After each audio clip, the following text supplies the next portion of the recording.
Hi, this is Rashmi Gupta, and you're watching me on Telemagic. Thank you. Welcome to tiny magic. Firstly Dhruv Tara को आपने मिलवाया है, क्या कहना चाहोगे? मैं उस सीन के बारे में जानना चाहूँगा। तो ध्रुव तारा की सबसे मेन कड़ी है चंद्रा। चंद्रा को अपने प्यार से मिलवाने मिलवाने में उसका ध्रुव का हाथ है, तो फिर चंद्रा ने सोचा कि ध्रुव और तारा को मिलवाने में क्यों पीछे रहा जाए। तो फिर चंद्रा ने बहुत मदद की है, क्योंकि चंद्रा को जब पता चलता है कि ध्रुव जिससे प्यार करता है उसकी सितारा वो कोई और नहीं तारा है, तो फिर चंद्रा बहुत कुछ अगड़म-बगड़म करके चिट्ठी-विट्ठी लिख कर के ध्रुव जी तक पहुँचाती है और बोलती है कि आप उसी जगह जाइए जहाँ पे आप पहली बार तारा से मिले थे, सितारा से मिले थे। और वहाँ जाने के बाद रिवील होता है कि ध्रुव जी को सितारा तो ठीक है प्यार था, बट अभी उसको तारा से प्यार हो गया है। मतलब अब जैसा कि दिखाया गया है शो में कि मतलब उसको श्याम रंग में रंगा गया है तारा को। तो तारा चाहती थी कि उसकी सीरत के साथ-साथ सूरत को भी प्यार किया जाए। तो वही है कि एक मैसेज था कि लोगों को कि सिर्फ़ शक्ल के साथ-साथ जैसे बोलते हैं ना सीरत भी देखो। तो यहाँ पे स्टोरी में एंडिंग में यही बताया गया है कि सीरत के साथ-साथ सूरत भी, अगर कोई इंसान श्याम रंग का है, गोरा है या सांवला है, उससे फ़र्क नहीं पड़ता। सीरत भी अच्छी होनी चाहिए और सूरत भी अच्छी होनी चाहिए। बहुत कम शो में होता है कि एक हैप्पी एंडिंग लाके और शो को ऑफ एयर किया जाता है। इसमें एक बहुत प्यारा इमोशनल टच देके बंद किया जा रहा है शो को, क्या कहना चाहोगे? तो शशि सुमित का शो है, तो इसमें मुझे लगता है कभी भी ऐसे नेगेटिव एंडिंग तो नहीं होती है। जैसे ओपनिंग इन्होंने की थी बहुत अच्छे से खुशी-खुशी, वैसे एंडिंग भी इन्होंने बहुत खुशी-खुशी से की है और किसी भी कैरेक्टर को नेगेटिव नहीं छोड़ा है। सबका पॉज़िटिव दिखा दिया है कि सब जो भी जिसका भी नेगेटिव पार्ट था उसको पॉज़िटिव में टर्न करके उसको एंडिंग दिया गया है और मुझे लगता है ये चीज़ बहुत अच्छी चीज़ है पब्लिक को एक पोर्ट्रे करने के लिए, कन्वे करने के लिए कि देखो हम ऐसे थे और हम बदल सकते हैं। तो टीवी का पार्ट है, जैसे स्टार्ट करते हैं वैसे ही एंड भी करना चाहिए। एक कैरेक्टर को जब प्ले करते हैं तो उसके इमोशनल हमारे अंदर आ हुँ, जाते हैं हुँ। ऑटोमेटिकली। तो आप कितना अटैच करते हो अपने कैरेक्टर को? तो मेरा जो कैरेक्टर चंद्रा है, चंद्रा एग्ज़ैक्टली रश्मि जैसी है, मतलब मैं जैसे अपनी रियल लाइफ़ में हूँ वैसे ही चंद्रा है। तो मुझे ज़्यादा मेहनत नहीं करनी पड़ी बिकॉज़ यहाँ पे जितनी बॉन्डिंग बनी है, जैसे चंद्रा बहुत क्लोज़ है अपनी बहन तारा के साथ, तो मुझे बहुत एफ़र्ट नहीं करना पड़ा बिकॉज़ तारा भी बहुत अच्छा एक्शन दे रही थी, वैसे ही मैं रिएक्शन दे रही थी। तो हम लोग बहुत दोनों बहनें ना प्रिटेंड नहीं करना पड़ा कि हम टीवी वाले बहनें हैं। मतलब हम ऐसा लग रहा था कि हम रियल लाइफ़ वाली बहनें हैं और वो वैसा प्ले कर रहे हैं। तो बहुत एफ़र्ट्स नहीं मारने पड़े बट बहुत ईज़िली हो गया। तो मैं जैसी हूँ मैं मुझे लगता है मैंने वैसे ही अपने आप को बाहर निकाला है चंद्रा के कैरेक्टर में। वही वहीं पे बात करें ना, जब 12 घंटे की हम लोग एक घर पे ज़्यादा टाइम स्पेंड हम एक सेट पे करते हैं, तो अलग ही एक बॉन्डिंग हो जाता है और अटैचमेंट सबसे एक अलग हो जाता है। और लास्ट डे है हुँ। कि कितना सारा अटैचमेंट आपको एक दूसरे से शेयर करना पड़ता है। तो मेरी तो ख़ैर सबसे बनती है, सारे एक्टर से बनती है, चाहे मैं कम काम करूँ या ज़्यादा काम करूँ उनके साथ। क्योंकि मैं बिलीव करती हूँ कि जितना आप प्यार देंगी उतना ही आपको प्यार मिलेगा। Saludos, तो इस शो में तो मैं सबसे क्लोज़ हो गई, ध्रुव के साथ भी मेरा अच्छा कनेक्शन हो गया, तारा के साथ तो बहुत ज़्यादा अच्छा हो गया बिकॉज़ उसके अंदर ना वो फ़ेक नहीं है। She is very pretty, very good actress और उसके साथ काम करके मज़ा आया। मतलब कभी ऐसा लगा नहीं कि वो लाइन्स भूल रही है या फिर कभी हमारे रोने वाले सीन्स होते हैं तो हम कभी ग्लिस चाचा यूज़ जी नहीं हैं, करते हैं, सॉरी आँसू नहीं लेते हैं, वो सॉरी रियल आँसू गलत रूम में निकलते आ हैं। गई। तो इस चीज़ में मैं बोलूँगी कि मेरी बहन ने और हम चंद्रा ने और तारा ने बहुत मेहनत करी है।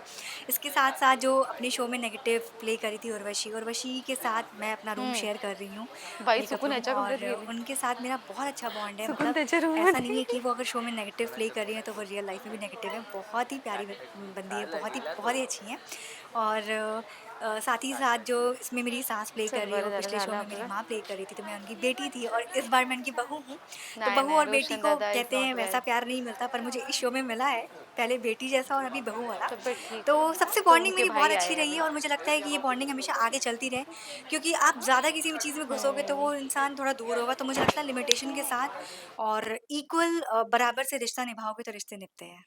इस सेट से जाओगे तो क्या ऐसी चीजें जो आपको मिस आएगा, यादें आएगी, मिस करोगे? यादें चंद्रा के आँसू चंद्रा बहुत रोई है इस शो में, इस लीप के बाद जितने भी सीन्स आए हैं, चंद्रा ने सच में बहुत, बहुत, बहुत आँसू बहाए हैं।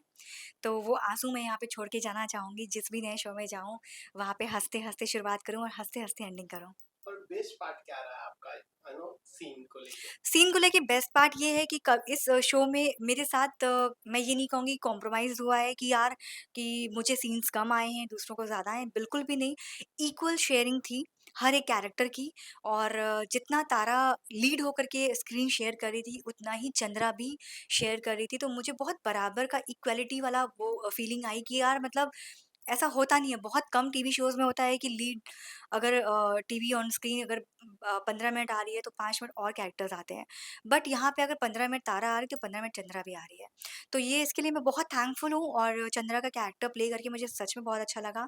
It was a proper parallel lead, proper track और शो ऐसा लग रहा था कि तारा और चंद्रा के कंधे पर है और ऐसे डीओपी भी बोलने लगे बीच में कि ये शो तो चंद्रा और तारा के नाम पे होना चाहिए क्योंकि हम लोग ना यूँ सीन्स इतने बड़े-बड़े सीन्स ना यूँ मक्खन जैसे निकाल लेते थे। तो मतलब डायरेक्टर्स भी हमारे सेट के डायरेक्टर्स वो भी बोलते थे कि मतलब इनको रीटेक की ज़रूरत नहीं होगी, कर लेंगे, कर लेंगे। तो वो एक उनको फ़ेथ है।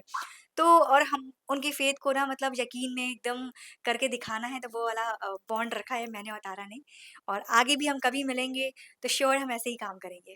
तो मैं वहीं पे बात कर रहा हूँ अपने फैंस के लिए आप कहाँ कुछ अपकमिंग आपका पाइपलाइन में होगा प्रोजेक्ट, तो क्या हिंट देना चाहोगे अपने फैंस के लिए? तो बेसिकली अभी शो ये ऑफ एयर हो रहा है, यहाँ पे एंडिंग हो रही है बट कुछ स्टार्ट होने के लिए एंड होता है और स्टार्ट करने के लिए देखो हम एक्टर्स हैं तो हम मैं ये नहीं कहूँगी कि यार बहुत जल्दी शोज़ तो मैं ये नहीं कहूँगी कि बहुत जल्दी शोज़ मिल जाते हैं। थोड़ा स्ट्रगल करना पड़ता है, मेहनत करनी पड़ती है फिर से अपने आप को उस कैरेक्टर में लाने के लिए। तो एक्ट्रेसेस एंड एक्टर्स के पास थोड़ी-सी अपॉर्च्युनिटी कम होती है बिकॉज़ उनका ना एक कैरेक्टर फिक्स होता है कि वो क्या करना चाहती है, लीड करना चाहती हैं, नेगेटिव करना चाहती हैं, तो थोड़ा टाइम लगता है। बट इसके साथ ही साथ आप मुझे सोशल मीडिया पे फ़ॉलो कर सकते हैं, जैसे कि आप लोगों का बहुत-बहुत प्यार मिला है मुझे मैं शायरियाँ बनाती हूँ, तो शायरी पे बहुत प्यार मिलता है। इसके साथ ही साथ मेरी एक शॉर्ट मूवी आ रही है और एक शॉर्ट मूवी मैं करने जा रही हूँ, तो वो एप्पल के लिए है, काफ़ी बड़ी शॉर्ट मूवी है। तो इसके अलावा मैं सोशल मीडिया के साथ आपको न्यूज़ दे दूँगी कि मैं क्या करने वाली हूँ। तो what about a reality show? तो किस रि टाइप का आपका रियलिटी शो पसंद है? तो रियलिटी शो के लिए मुझे अभी ऑफ़र आया था, बिग बॉस ओटीटी के लिए मुझे ऑफ़र आया था बट जब मैं मीटिंग करने गई तो वहाँ पे बहुत सारी बातें हुई। I don't know what was the reason कि क्या आगे वो चीज़ लेके नहीं गई बट थैंकफुली कि वो चीज़ें आगे नहीं बढ़ पाईं क्योंकि इस बार का बिग बॉस ओटीटी मुझे लगता है कि शायद बहुत पर्सनल लेवल पे खेला गया है। तो इसके लिए मैं अच्छा ही हुआ जो कहते हैं ना जो होता है बहुत अच्छे के लिए होता है। तो ठीक है कुछ नेक्स्ट आएगा तो ज़रूर ट्राई करूँगी और ऐसे ऑफ़र्स तो आते रहते हैं। बट अपने अपने आप को आप कोई चीज़ ना झूठ नहीं कर सकते, फ़ेक नहीं कर सकते। तो मुझे लगता है कि एज़ रश्मि गुप्ता मैं कोई चीज़ फ़ेक नहीं कर सकती हूँ। तो मैं बहुत रियल हूँ, जैसी मैं हूँ वैसे ही मैं आप लोग के सामने हूँ। चाहे आप ऑन स्क्रीन देखें या रील में देखें या रियल में देखें या आप मुझे सोशल मीडिया पे देखें। मेरे अंदर कुछ ऐसा फ़ेक जैसा नहीं है, तो रियलिटी शो करने के लिए भी मुझे कुछ सोचना पड़ेगा कि कुछ ऐसा हो, जो मैं परफ़ॉर्म कर सकूँ। खतरों के खिलाड़ी के बारे में क्या कहना चाहोगे? क्योंकि वहाँ पे डेयरिंग होता है और डेयरिंग आप अपनी लाइफ में करते हो या नहीं, नहीं, वो बहुत ईज़ी मुझे लगता है डेयरिंग करना बहुत ईज़ी है। कोई अगर आपको टास्क दे रहा है, तो उसको करने में बड़ा मज़ा आता है। बट मतलब अगर देखा जाए तो मैं कॉकरोच से डरती हूँ। अब मैंने बता दिया है मुझे कभी ऑफ़र आएगा तो मुझे सबसे पहले कॉकरोचों के बीच में बैठाया जाएगा। तो ऐसी छोटी-छोटी चीज़ें जैसे मच्छर, मक्खी, फ्लाइज़ जो होते हैं ना मैं उनसे डरती हूँ, उसके अलावा मैं शेर से भी नहीं डरती हूँ। मतलब मैं फ़िल्म सिटी में शूट कर रही हूँ, यहाँ पे लेपर्ड भी आ जाता है और ऐसे एक बार ऐसा हुआ था कि सामने से जा रहा था गाड़ी के आगे से तो उसको भी फ़ेस किया है गाड़ी के अंदर बैठ के, बट कॉकरोच से डरती हूँ, ये बात आप ऊपर में जाता। Okay, lastly any message to viewers? Viewers को मैं यही कहना चाहूँगी ध्रुव तारा को प्यार देने के लिए बहुत-बहुत शुक्रिया।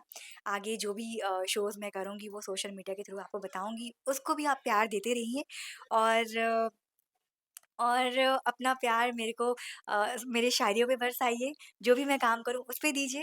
वो कहते हैं ना गिव एंड टेक वाली बात है, आप प्यार देंगे तो हम भी देंगे और नहीं देंगे तब भी देंगे। शायरियों की बात 2-3 बार हो चुकी है, तो एक शायरी आप हमारे चैनल के थ्रू आप बताएँ तो बेहतर उम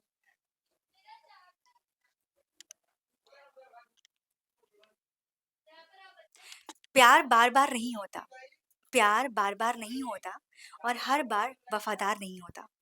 ये तो दिल मिलने की बात है, वरना 7 फेरे लेके भी प्यार नहीं होता। वाह! भाई बहुत ही शॉर्ट थी पर डीप लाइन थी। हाँ जी।